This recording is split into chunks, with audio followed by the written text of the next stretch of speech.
Well, I want to start our time by saying a big happy Father's Day to all you dads in the room and all of you dads who are watching or listening online. Because when it comes to fathers, dads, you guys are so incredibly important in the lives of your sons, in the lives of your daughters, in the lives of your children.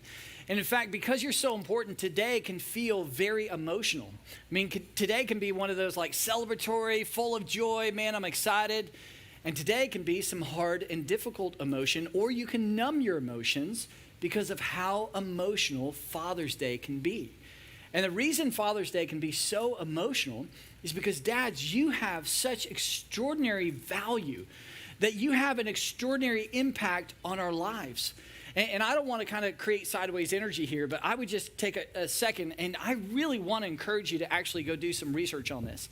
There is so much research on the impact of fathers, on the impact of men and masculinity, on daughters, on sons, on our culture, on families. It is astounding. It's remarkable how big of an impact fathers have. You have an extraordinary impact on our lives. And that's true regardless if you're young or old. I mean, if your kids are young or old, it happens all the time. I personally see this.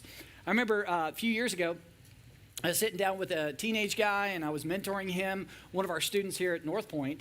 And when we sat down, he was highly emotional. In fact, he just kind of lost his composure. And I was, trying to check in, just going, hey, what's going on? What's going on? What's going on? And eventually, he finally got his composure, and he looked at me, and I said, hey, what's happening? And he said, Buck, I'm telling you, my dad today, for the first time in my entire life, told me he loved me and he's proud of me. And I went, wow, there it is. That's the impact of a father. And I remember, a few months after that, I met with an older gentleman. He was 72 years old. I was just getting to know his story. This guy was highly accomplished. I mean, had all these titles, was extraordinarily wealthy. And I was hanging out with him, and we were talking about life, and he was telling me about, all the things he accomplished in life and showed me all this stuff. And it was really cool. And then we sat down, and as I got to hear his story, he made this comment. He looked at me, and he said, Buck, listen, I would trade all of this for one more beer with my father. If I could just have one more beer, it'd be awesome. So we talked about that, and I asked him this question. I said, what is it you hope that you would receive or hope that your father would say on the other side of you in that moment? And he got pretty emotional, and he began to think, and he looked up, and then he looked at me, and he said, Buck, here's the deal. I would hope to show my father everything that I've done, and then I'd love to hear the words, man, I'm so proud of you. I'm so proud of you. And I sat there on the other side of him, and I said, there it is again. The impact of a father. So guys, when I stand before you as a fellow father, listen, I am so honored to say Happy Father's Day to every single one of you, because you are so important in the lives of your sons, your daughters, your children, and your family. Well, guys, listen, today we're in part 3 of this series that we've been in over the last several weeks called Extraordinary. And in this series, we're also talking about another group of people who can have an extraordinary impact on our lives. And in fact, throughout the series, if you've been here, the bottom line of the series is we've said ordinary stories can have an extraordinary impact on your lives. In other words, we all have that story of maybe that coach or that assistant coach or that professor, teacher, that extended family member, maybe somebody in your neighborhood who kind of mentored you, that person who was kind of in the background, that person you got to know a little bit, and when you got to know them a little bit, they had a remarkable life. And today you would say they marked my life. They shaped who I am today. They had a remarkable impact on my life. All of us have stories like this. And that's not only true in life, but that's also true when it comes to the Bible. That in the Bible, there are all these stories, individuals perhaps you've never heard their name, or maybe you've just heard their name, but you don't know their stories. People like Gomer and people like Hosea, people like Balaam, all these different individuals that when you get to lean in and you hear their stories, I'm telling you, regardless if you're a follower of Jesus or not, these stories throughout the scriptures, they are remarkable stories. And they have the potential to impact the direction and quality of every single one of our lives, again, regardless if you're a follower of Jesus or not. And that's what we're doing in this series. And in week 1, we looked at Matthias. Week 2, we looked at Josiah. If you weren't here in the first couple weeks, I'm just telling you, those stories have a remarkable impact on our lives. And I want to encourage you to go back and listen, catch up on what we've said. And today what I want to do is I want to continue the series, and I want us to talk about, because it's Father's Day, I want us to talk about a father and a father-in-law. In fact, the guy I want us to talk about today, he actually had 7 daughters. Think about that for a second, right? 7 daughters. I mean, it's clear to me that God knew I didn't have the tool set to handle a daughter because he gave me 5 sons, right? And I'm like, I get it. So when I think of somebody with 7 daughters, that's a whole nother universe. I'm like, that's amazing. Well, this guy, he had 7 daughters. And in fact, we actually know one of his daughters' name. And one of his daughters, her name was Zipporah. And you got to say it that way in the ancient Hebrew. You got to emphasize the Z, Zipporah, right? And here's the deal. What's really cool is I actually have a picture of Zipporah. You guys want to see Zipporah? Sure. Okay. Yeah, you're excited. Here we go. Here's Zipporah. Here she is. Look at her. She's beautiful. See? And you can see she's gazing at somebody. Who's she looking at? You know who she's looking at? Her husband, Moses. There he is. That is Moses. And you may recognize that picture if you've come here a few times at Northpoint. Anytime I talk about Moses, I show this picture because he has the gold standard of hair. Look at that. I mean, that is my quest in life. One day, if I could have hair like that, whew, I've arrived, you know. Anyways, if you guys are really thinking those are the pictures of Zipporah and Moses, I hate to break it to you, but that's actually from the 1950s classic movie, 10 Commandments. And great movie, highly recommend it. But Zipporah and Moses and the individual we're going to talk about today, they actually lived 3,500 years ago. And the person I want us to focus in today, his name is Jethro. Now, Jethro, guys, incredible story. And in his story, today what I want us to discover together with you guys is I want to discover this one thing in his life. And this one thing in his life, it's so valuable. Again, regardless if you're a follower of Jesus or not, it's so valuable in our lives. This one thing actually leads to margin in our lives, and you thrive in the margin of life. This one thing we're going to discover actually gives us direction with our choices and our words, and just serves like as a guide for the most positive outcomes of choices in our words in life. This one thing we're going to discover in the life of Jethro, I mean, it breathes life into your most important relationships. I mean, you want to thrive and you want to enjoy and maximize some of your most important relationships, man, you got to lean in what we're going to discover today. And ultimately, the one thing we're going to look at in the life of Jethro, it really does lead to satisfaction, sustained satisfaction in life. To one day, you know, perhaps as old man, old woman, be on the porch, drinking, sipping whatever you're going to sip, and think about your life and go, man, I am so satisfied with the direction and the quality of my life. So what is this one thing you and I can glean from Jethro? Well, we're going to jump in and discover that. And so to discover the life of Jethro, who this guy is, and to give you some context, we really need to understand who Moses is, because Moses actually introduces Jethro. And so if you know the story of Moses, Moses was actually born in captivity. He was born as a slave in Egypt. He was an Israelite slave. And long story short, he actually was adopted into Pharaoh's household. He was raised by Pharaoh's household. And then one day as a man, he's walking around and he sees this Egyptian soldier mistreating his fellow brother like Israelite slave. And he says, that's not right. That can't happen. So he decides to intervene. He decides to step in. I don't think he anticipated this, but one thing led to another. And Moses actually killed the Egyptian soldier and then hid his body. Well, his body was discovered, and Pharaoh gets word of what Moses did, and now Pharaoh is after Moses. Well, Moses hears this, and Moses does what you and I would do if Pharaoh's after you. I mean, he runs, he flees, and he goes from Egypt to Midian. Now, guys, what we're talking about today, and this is really important, what we're talking about today, this is not fairy tale. This is not in a galaxy far, far away. No, we're talking about real places, real history that you can go today. You can go visit. You can go walk where Moses walked. In fact, if you chose to do that, you'd actually go to Egypt right there, and that's where Moses was. That's where he was raised.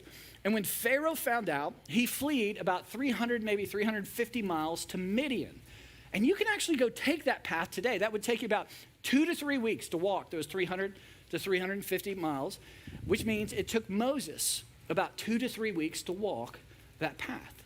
So he finally arrives in Midian, and again, he does what you and I would do. He goes to a well. And a well in that part of the world, perhaps at that time looked like this, more of a natural spring, and he begins to refresh himself, and he begins to cool down a little bit. And as he's refreshing himself and cooling down, we pick up the story, and that's where we're introduced to Jethro. So here we go, Exodus chapter 2, let's jump in. It says, now priest of Midian had 7 daughters. So this is Jethro. I've already talked about his daughters. He's got 7 daughters, but here's some cool insight. He's a priest. And in Midian, you were either a priest of the Israelite God or you're a priest of kind of the Midianite kind of pagan gods. Well, I would say that he was a pagan priest, and I'll show you as to why I say that in a second. And that may be something you didn't know. So here's Moses' father-in-law, 7 daughters, pagan priest. And we'll continue the story. It says this, now a priest of Midian had 7 daughters, and they came to draw water and fill the troughs to water their father's flock. Some shepherds came along and drove them away. But Moses got up and came to their rescue and watered their flock. Now I love this. If you're ever curious about Moses, like, I wonder what that guy was like. Like if he was my buddy, if we hung out together, if we did life together, what was Moses like? Well, we get some insight here into Moses' personality and his wiring. I mean, Moses is kind of like that friend, maybe you have a friend like this, that friend that can tick you off, that friend that's not scared to say things that he sees or she sees in your life, and you're like, oh man, you're killing me again. Why'd you bring that up? Why do you irritate me this way? But that same friend is the first person you would call if you ever went into battle. That same friend is the one that is so loyal that you know if anybody ever trashes your name or trashes your family, that friend will stand up and defend you and your family. Man, they irritate the fire out of you, but they're the first person you would call if you ever go to battle. That's Moses. Moses was the rescuer. Moses, when he saw an injustice, he stepped in. And he sees these bullies, these shepherd bullies that are bullying these 7 ladies. He didn't know they were sisters. He's seeing this, and he's like, what's up? Well, again, this is Moses' personality. He's like, I'm going to step in. And he pushes these shepherds away, and he goes above and beyond. And this is so cool. He not only pushes them away and allows them to draw water, but he actually draws the water for them and then feeds and waters their whole flock. And guys, I guarantee in this moment, as these 7 ladies are watching Moses do everything he did and step in the back of every single one of their minds, there's a soundtrack playing from Salt and Pepper. Oh yeah, there it is. They're looking at Moses going, what a mighty good man. There you go. Yeah, did you see my dance moves? That's about all I got right there. You're like, I'm out of here now. Anyways. So, I mean, I guarantee they were all sitting there going, man, what a man. That's a mighty good man. Like, that guy's incredible. Stepped in, woo, Moses, right? So the flock, wow, went above and beyond. What a man. What a mighty good man. Well, Jethro, as any good father, is like, I want to meet this guy. So he does what any good father would. He says, and where is he? Invite him to have something to eat. Let's have dinner with the guy. I want to meet him. So they go find Moses. They bring him to the house. And him and Jethro, even though he's a pagan priest, man, they hit it off. They're 2 peas in a pod. And they're talking and talking. And, you know, he hears the story, Moses, what's happening? And he's like, well, Moses, you have no place to stay. Why don't you stay here? Why don't you, like, take care of my flocks? Why don't you, you know, help around here? There's a place to stay, you know, things to do. So Moses agrees. And that one night turned into 40 years. In those 40 years, he meets Zipporah. And they have, the sparks fly, and they get married, and together they have 2 sons.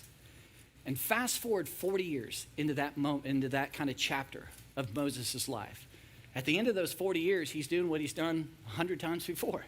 He's out, you know, with the flocks, you know, kind of in that part of the world. But he sees something he's never seen before. He sees a burning bush. In the burning bush, if you know the story, that God is interacting with Moses.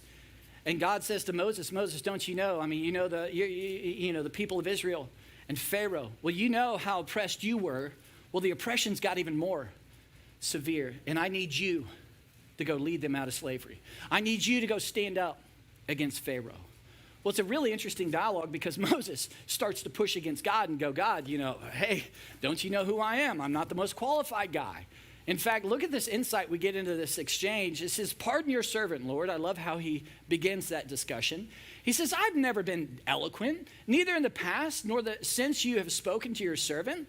I am slow of speech and tongue. Many Bible theologians would say that Moses had some sort of speech impediment.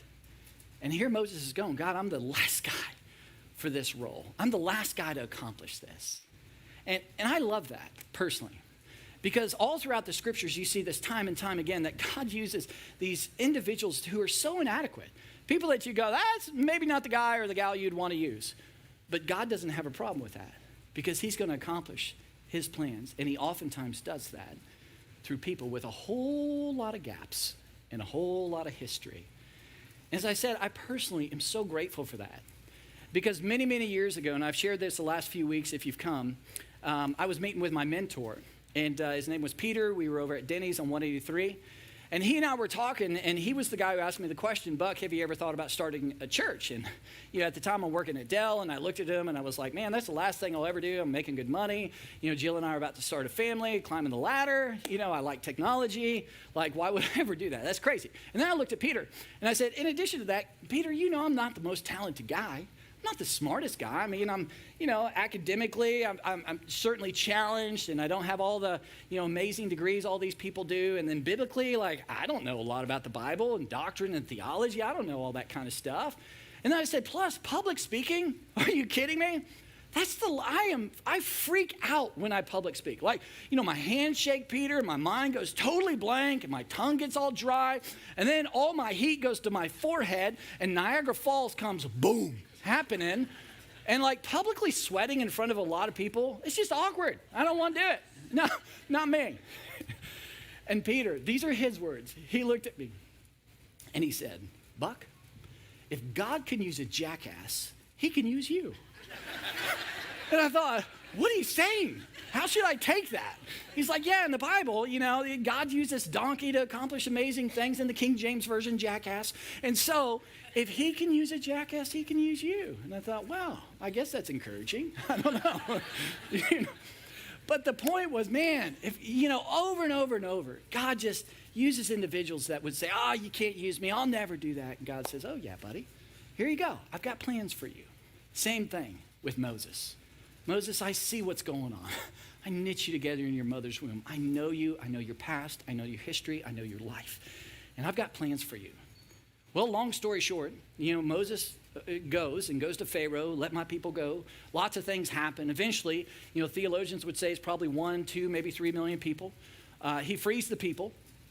God shows up in some miraculous ways. Finally, they escape, Pharaoh and his army, the whole thing, and they get to kind of their refuge, if you will. It's called the Mountain of God. And the Mountain of God is called Mount Sinai. And again, we're talking about real places and real times and real history. And today, if you choose, you can do this. You can go to Mount Sinai. And Mount Sinai, this is a traditional site of where Mount Sinai is. This is where Moses and the people are. And this picture, it doesn't do it justice, but if you go there, you're going to see these huge mountains up to 8,500 feet tall and huge valleys. Millions of people could fit here, no problem. But if you go, you're like, wow, this is real history, real times, real places. So Moses leads the people to Mount Sinai, the mountain of God. That's where he gets the 10 Commandments. That's where God gives them, instruction how to lead. And imagine trying to lead that many people, how to lead these kind of people and all this kind of stuff. Well, in the meantime, Jethro and Zipporah and his 2 sons and his whole family's back in Midian. Well, they get word of everything that's taken place. Moses is finally safe. He's at the mountain of God, and that's where we pick up the story. Look at this. It says, Jethro, Moses' father-in-law, together with Moses' sons and wife, came to him in the wilderness where he was camped near the mountain of God. That's Mount Sinai. So Moses, obviously gives Zipporah big hugs and kisses his kids, the whole thing. They all reunite. It's an amazing moment. And then, because him and Jethro, they had this special kind of connection, he's like, hey, Jethro, come on. I need to tell you what's taking place. Because remember, Jethro, pagan priest, this God of Israel, still a little bit curious about this whole God thing of yours, Moses. So they sit down and look at the exchange. This is so cool. Moses told his father-in-law about everything the Lord had done to Pharaoh and the Egyptians for the Israelites' sake, and about all the hardships they had met along the way and how the Lord had saved them. And I love this about Moses. I mean, this guy is the dude. I mean, he's the guy who led the nation of Israel. He could have easily sat down with Jethro and said, hey, Jethro, let me tell you what I did. Let me tell you how I showed up. Let me tell you of all the hardships and all these. He could have easily done this, but no. He said, no, let me tell you what the Lord did. That following God, this is so important to know. Following God is hard. Jesus' invitation to you and to me is follow me. comes at a cost. There's a big sacrifice involved. But it's amazing to see how he shows up. That's where the adventure is found.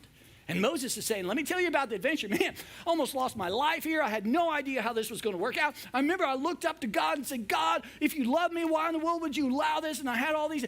But then God, look at what the Lord did here. And then in the good times, look at what God did here. And he's telling Jethro everything that the God of Israel had done.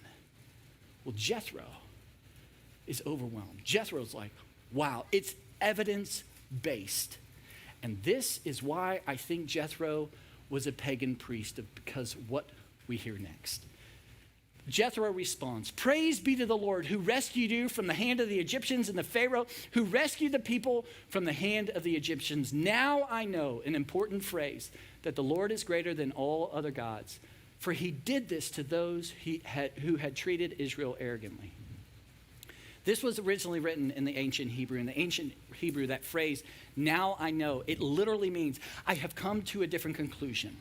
It literally means I have been convinced of something different. It literally means I have converted from all these other gods. I have converted to the one true God based upon the evidence, the God of Israel. I love this. It shows us a little insight into the heart of God. Even someone as far as you can imagine, a pagan priest, I'm telling you, God has not given up. God is continually pursuing, but he will not violate your freedom to choose to trust or not trust based upon the evidence. Well, Jethro, based upon the evidence, trust in the God of Israel. Well, they celebrate this. They, in fact, invite Aaron, everybody to come celebrate, support the kids. They're celebrating this amazing conversion of Jethro, his father-in-law. And then the next day and several days happen, and, Jethro's watching Moses. And Moses, he's got a big job, right? He's got to lead, 1, 2, 3 million people. So he's trying to figure out how to scale things and, how to lead these people and do it, with wisdom, all this stuff. So Jethro's watching all this. And then Jethro begins to give some observation on the other side of Moses. And look at what he says. He says, when his father-in-law saw all that Moses was doing for the people, he said, what is this you're doing for the people? And why do you do it alone to sit as judge? Why all these people stand around you from morning till evening? Moses, what's up? And I love this. Moses responds and he tells him, he says, here's what's up. Moses answered him, because the people come to me to seek God's will. Whenever they have a dispute, it is brought to me, and I decide between the parties and inform them of God's decrees and instructions. In other words, Jethro, who else is going to do this? Man, come on, I got responsibilities. I got to work hard here. I got to provide for my family. God entrusted me to this kind of work. I got to show up. And by the way, I've been on the mountain of God with God. And in fact, I had to wear a veil for a period of time because the glory of God was reflecting off me. I've got all the insight, and I got to be the one, and I got to show up, and I got to be the leader. And Jethro hears all of this and all the things that Moses reflects. And then Jethro provides that fatherly wisdom, that insight that guides us in life. Look at what he reflects to Moses. He says, Moses' father-in-law replied, what you're doing, man, it's not good, Moses. It's really not good.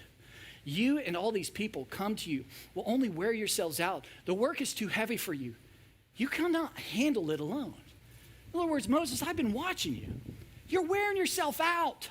Now, I get the allocation of energy that you got to give some energy to some big responsibilities. A lot of people are depending upon you.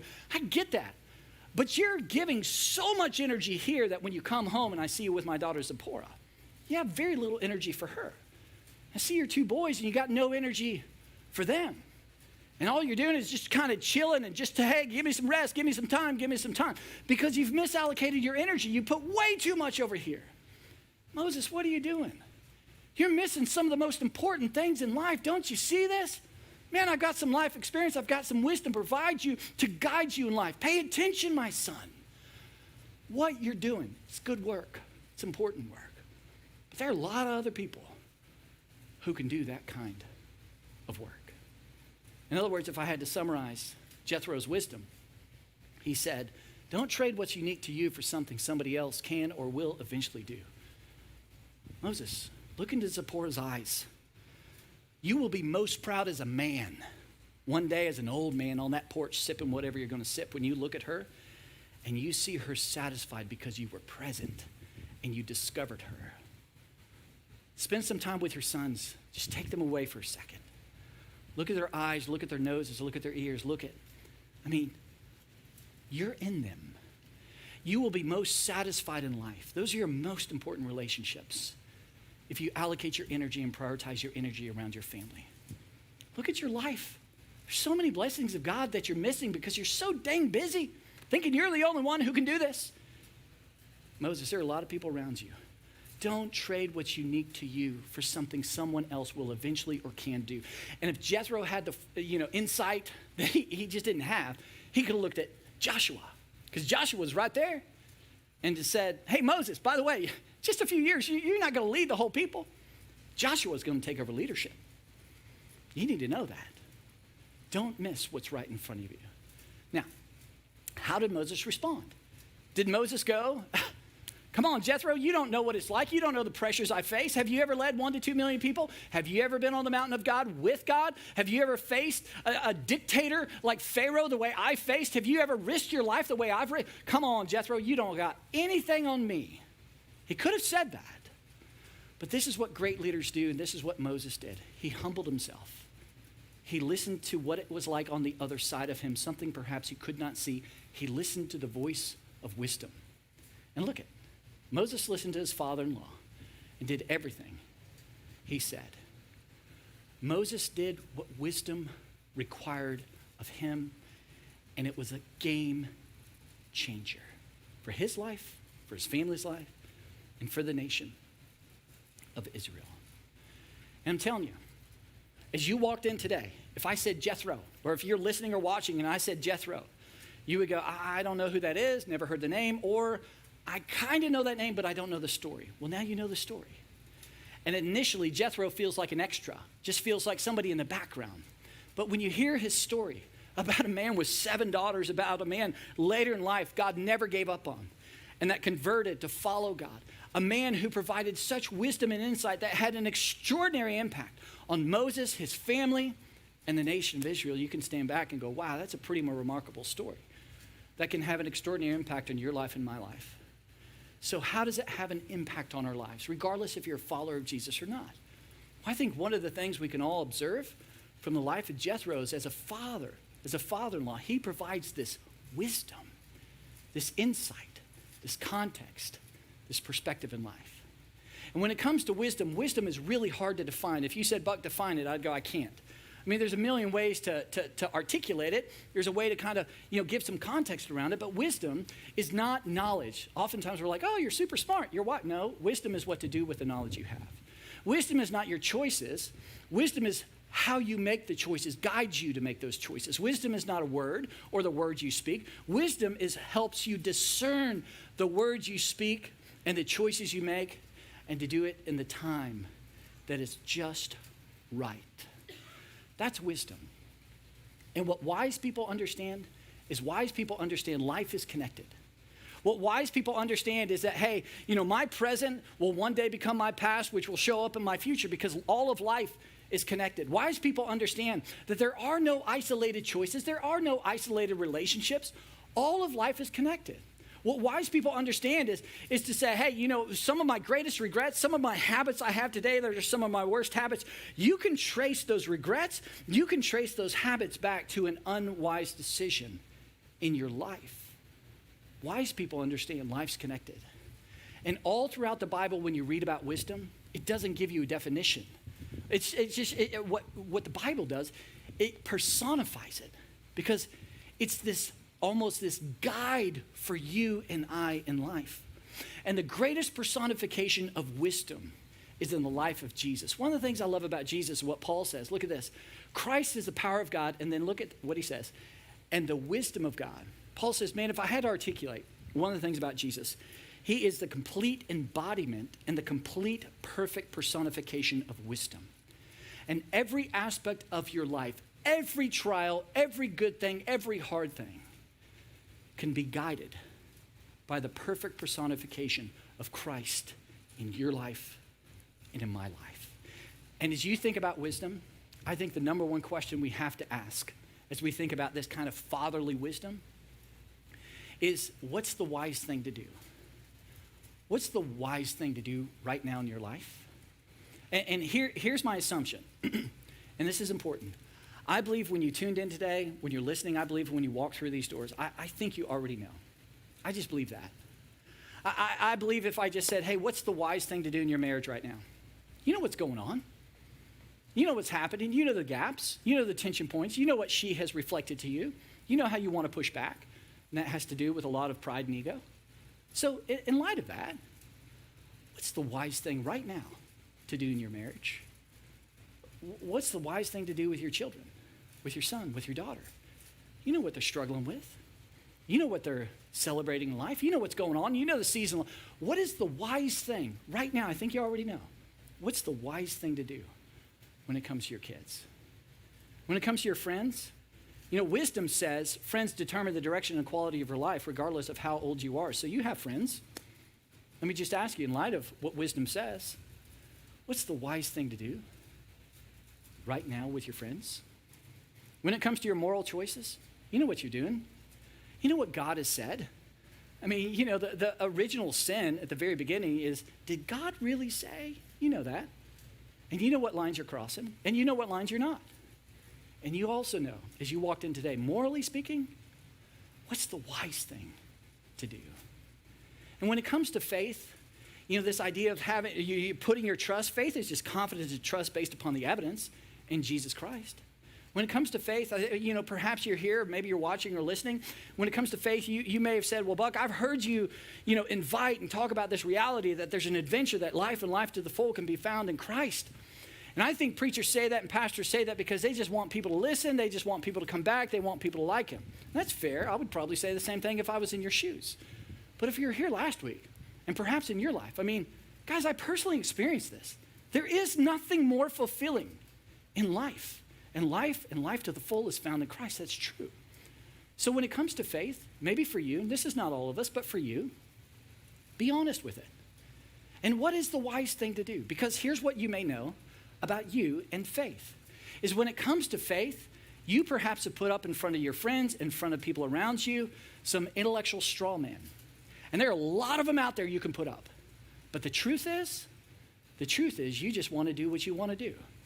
And it has nothing to do with intellectual reason. And because you want to do what you want to do, and you don't want to have any authority in your life, well, I'm going to keep Jesus and this whole God thing and the whole church thing at a distance, because that allows me to do exactly what I want to do, when I want to do it, with whom I want to do it. I'm not saying that's true of you, but if it is, what's the wise thing to do when it comes to faith? What's the wise thing to do? And the follow-up question to that is equally as important, is, are you going to do what wisdom requires of you? Now that you know, are you going to do what wisdom requires of you? You know in this moment. And if you say, well, Buck, just give me some time to think about it, I would push on you and I would say, time can be the enemy of wisdom. Because if you know what you ought to do right now, you should do it. Because the time that you're asking for, I just need some time, I need some time. I know it may come at a cost. I know it may come at a reputation. I know it may come at some short-term instability that'll lead to long-term intimacy. But the longer you think about it, the longer you're like, I need some time, it is the enemy of wisdom. And I'm telling you, what you need to know is that your future hopes and dreams are right before you right now. That your future hopes and dreams, one day, someday, I love this to be the story of my life, the story of my relationships. Well, that's not accomplished by gritting your teeth and squeezing your hands.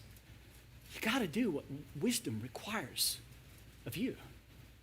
So in this moment, as you think about it, what's the wise thing to do for you? And are you going to do what wisdom requires of you? And if you do, here's what I know. The wisest letter in the whole Bible, chock full of wisdom. It's called Proverbs. Highly suggest it. I was reading this a couple days ago, knowing what I'm going to talk about. And the whole letter of Proverbs just personifies wisdom. And I'll leave you with this. So whatever that is that I think you know what you ought to do. And you're contemplating, am I going to do what wisdom requires of me? Well, as you think about that, let me end our time with this. I'm going to read these words, and this is what wisdom does in our life.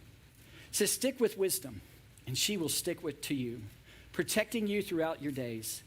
She will rescue all those who passionately listen to her voice. Wisdom is the most valuable commodity, so buy it. Do all you have to get it. Revelation knowledge is what you need, so invest in it. Wisdom will exalt you when you exalt her truth. She will lead you to honor and favor when you live your life by her insights. You will be adorned with beauty and grace, and wisdom's glory will wrap itself around you, making you victorious in the race of life. My son, my daughter, if you will take the time to stop and listen to me and embrace what I say, you will live a long and happy life, full of understanding in every way. I so desire that for my life and for your life. And so I'll ask it one more time. I think you know. What's the wise thing to do? And are you willing to do what wisdom requires of you? Let me pray for us.